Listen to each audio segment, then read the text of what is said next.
आज हम पढ़ेंगे शिक्षा मनोविज्ञान का ज्ञान अध्यापक को कक्षा में अपना विषय पढ़ाने में किस प्रकार सहायता कर सकता है, सहायक हो सकता है और उसके उदाहरण भी देंगे। और क्वेश्चन कुछ इस टाइप से भी आ सकता है कि एक शिक्षक एवं छात्र के लिए मनोविज्ञान की आवश्यकता पर प्रकाश डालिए। मतलब टोटल मिलाकर अगर हमको इसमें इम्पोर्टेंस ही बताना है कि शिक्षा मनोविज्ञान का जो है टीचर के लिए क्या इम्पोर्टेंस हो सकती है, वो हमको इस क्वेश्चन में बताना है। तो जो फर्स्ट पॉइंट है वो है स्वयं का ज्ञान व तैयारी। शिक्षा मनोविज्ञान की सहायता से अध्यापक अपने में निहित स्वभाव, बुद्धि स्तर, व्यवहार, योग्यता आदि का ज्ञान प्राप्त करता है।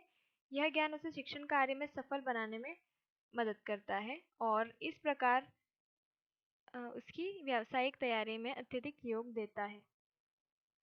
मतलब जो फर्स्ट पॉइंट में दे रखा है कि स्वयं को जो है वो ज्ञान होनी चाहिए, स्वयं के पास जो है पढ़ाने का ज्ञान होना चाहिए और पहले से जो तैयारी भी करके रखनी चाहिए। जो शिक्षा मनोविज्ञान सहायता करता है अध्यापक को और उसकी स्वभाव, बुद्धि, व्यवहार, योग्यता आदि सबका ज्ञान प्राप्त करता है। मतलब ये है कि शिक्षा मनोविज्ञान जो है वो टीचर्स की हेल्प करता है उनके बिहेवियर को जानने में और उनकी बुद्धि के स्तर को जानने में, व्यवहार को, योग्यता को कि वो कितना अच्छा पढ़ा सकते हैं, ये सब जानने में शिक्षा मनोविज्ञान जो है वो सहायता करता है अध्यापक की। यह ज्ञान उससे शिक्षण कार्य में सफल बनाने में भी सहायता करता है और इस प्रकार उनकी क्या हो जाती है, व्यावसायिक तैयारी भी हो जाती है। स्किनर का मत है, शिक्षा मनोविज्ञान अध्यापकों की तैयारी की आधारशिला है। ठीक है। पॉइंट नंबर 2 है बाल विकास का ज्ञान। मनोविज्ञान के अध्ययन से शिक्षक को बाल विकास की विभिन्न अवस्थाओं का ज्ञान हो जाता है। तो जो है शिक्षा मनोविज्ञान के द्वारा क्या होता है, बालकों का विकास करने के लिए जितनी भी उनकी अवस्थाएं होती है उनका ज्ञान हो जाता है और वह इन अवस्थाओं में बालकों के शारीरिक, मानसिक, सामाजिक आदि विशेषताओं से परिचित हो जाता है।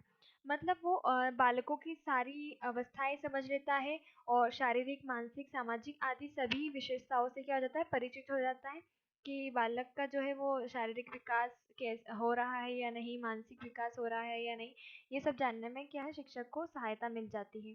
वह इन विशेषताओं को ध्यान में रखकर विभिन्न अवस्थाओं में बालकों के लिए पाठ्य विषयों और क्रियाओं का चुनाव करने में सफलता प्राप्त करता है। मतलब ये कि वो बच्चों को जान लेता है कि उसका स्तर किस प्रकार का है, यानी अगर बच्चा छोटा है तो उसके स्तर का पढ़ाना चाहिए, बच्चा अगर बड़ा है तो उस प्रकार की पाठ्य सामग्रियाँ होनी चाहिए, पाठ्य विषय होने चाहिए और उस प्रकार से ही क्रियाओं का भी चुनाव करना चाहिए। इससे क्या होता है, बालक जो है वो पढ़ने में उसको सहायता मिलती है शिक्षा मनोविज्ञान के द्वारा और शिक्षक को भी सहायता मिलती है बच्चों को किस प्रकार से पढ़ाया जाए इस चीज़ को जानने में। थर्ड पॉइंट है कक्षा की समस्याओं का समाधान।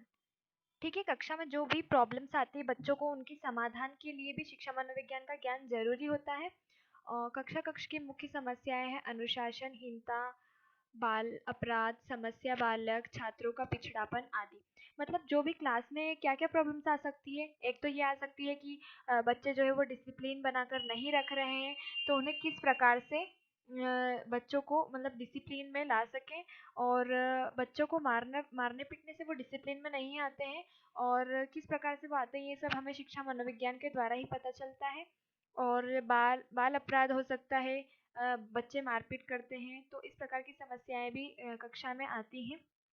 समस्या बालक यानी कि कुछ बालक ऐसे होते हैं जो मतलब समझ नहीं पाते हैं कि वो मतलब उनको समझने में पढ़ने में समझने में थोड़ी देर लग, वो टाइम लेते हैं कुछ भी चीज़ें सीखने में, ऐसे बालक समस्या बालक होते हैं।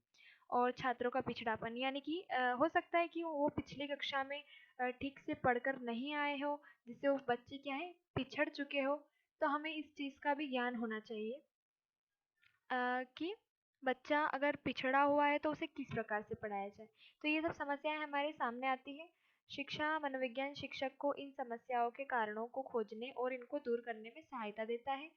शिक्षा मनोविज्ञान क्या करता है, इन समस्याओं को खोजने में, कारण खोजने में कि किस वजह से वो बच्चा पिछड़ चुका है या बाल अपराध किस कारण से हो रहा है या अनुशासनहीनता किस कारण से हो रही है, इन सबको जानने से और फिर जानकर वो क्या करता है, इन सब को दूर करने में शिक्षा मनोविज्ञान जो है शिक्षक की सहायता करता है। आज स्थिति यह है कि कक्षागत शिक्षण एवं व्यवहार दोनों का अध्ययन शिक्षा मनोविज्ञान द्वारा होता है। ठीक है। फिर फोर्थ पॉइंट है बाल स्वभाव व व्यवहार का ज्ञान। शिक्षा मनोविज्ञान अध्यापक को बालकों के स्वभाव और व्यवहार से अवगत कराता है। इन दोनों बातों के आधार पर बालक की मूल प्रवृत्तियां और संवेग होते हैं। यानी कि जो ये शिक्षा मनोविज्ञान होता है वो टीचर की हेल्प करता है कि बालक का जो है स्वभाव और व्यवहार कैसा है, इससे कैसे वो अवगत हो सकते हैं, इस चीज़ का ज्ञान देता है। और इन दोनों बातों के आधार पर बालक की मूल प्रवृत्तियां संवेग होते हैं। अध्यापक विभिन्न अवस्थाओं के बालकों की मूल प्रवृत्तियां और संवेगों से परिचित होने के कारण उनका अधिक उत्तम शिक्षण और निर्देशन करने में सफल होता है। मतलब जो अध्यापक हैं वो उनको पता चल जाता है कि बच्चे की जो स्तर किस प्रकार का है, तो वो उस हिसाब से बच्चों को क्या करते हैं, शिक्षा देते हैं। फिफ्थ पॉइंट है बालकों का चरित्र निर्माण। अब शिक्षा मनोविज्ञान बालकों के चरित्र निर्माण में सहायता देता है। यह शिक्षक को उन विधियों को बताता है जिनका प्रयोग करके वह अपने छात्रों में नैतिक गुणों का विकास कर सके। यानी कि जो शिक्षा मनोविज्ञान है वो बालकों के चरित्र का निर्माण करने में भी सहायता करता है। अब वो कैसे करता है, क्योंकि वो शिक्षक को उन टेक्निक्स को बताता है जिसका यूज करके वो छात्रों के नैतिक गुणों का विकास कर सके। ठीक है। और अच्छा शिक्षक जो है वो बच्चे की हर तरह से हेल्प करता है और उसके हर प्रकार के गुण का विकास करने की कोशिश करता है जो गुण अच्छे होते हैं। सिक्स पॉइंट है बालकों का ज्ञान। शिक्षक अपने कर्तव्यों का कुशलता से पालन तभी कर सकता है जब उसे अपने छात्रों का पूर्ण ज्ञान हो।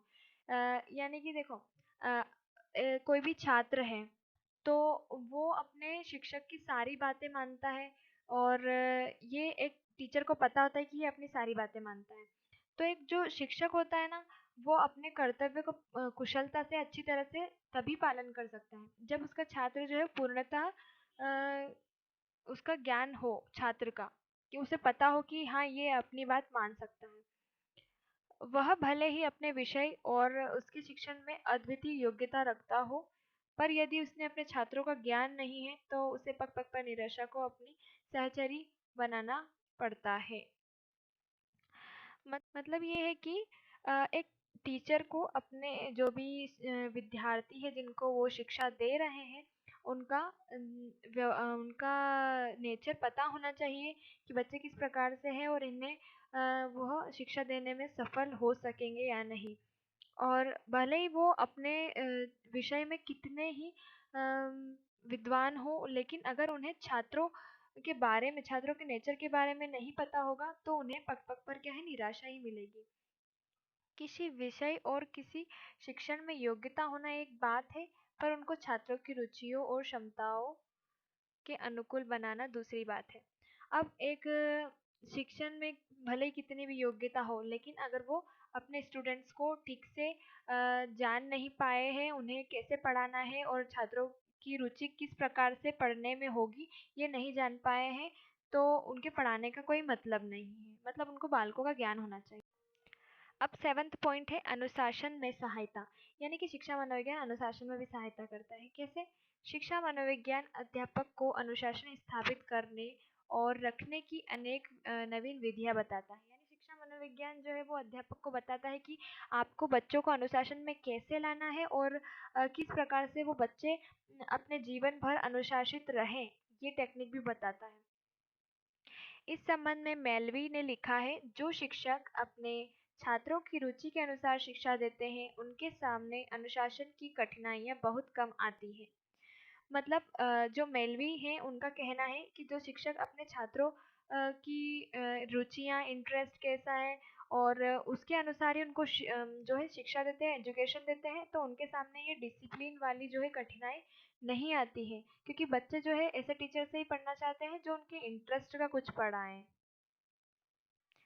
जब हम पाठ्यक्रम, शिक्षण विधियों और शिक्षण सामग्री में सुधार करते हैं तब हम अनुशासन की समस्याओं का पर्याप्त समाधान कर देते हैं या उनका अंत कर देते हैं। यानी कि जब भी हम पाठ्यक्रम ये शिक्षण विधि है, शिक्षण सामग्री है, उनमें सुधार कर देते हैं। जो भी प्रॉब्लम्स जो बच्चों को सीखने में आ रही है, उनमें क्या कर देते हैं, सुधार कर देते हैं। तो बच्चों में अपने आप ही एक डिसिप्लिन आ जाता है, पढ़ने में उनका इंटरेस्ट जो है वो आ जाता है, और इस तरह की समस्याएं हैं उनको समाप्त तभी किया जा सकता है जब हम पाठ्यक्रम में क्या है, सुधार कर सकते हैं। ठीक है, तो आज का वीडियो यहीं तक था, और वीडियो को प्लीज़ लाइक कर दीजिएगा एंड मेरे चैनल को सब्सक्राइब भी कर दीजिएगा। Thanks for watching. ऐसे ही वीडियो देखने के लिए चैनल को सब्सक्राइब करें और